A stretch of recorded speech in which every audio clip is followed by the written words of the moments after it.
Hello everyone, welcome back to my channel. In this video, we will learn about what is library and what is framework and the difference between library and framework. So library and frameworks both are tools which is used in assist to development of software.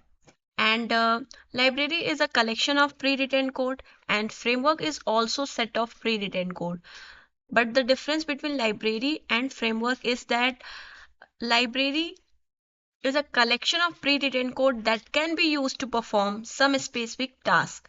But a framework is a set of pre-written code that provides a structure for developing software application. So, library offers a specific function, and when you need, you can call that function, and it gives more control to the developer.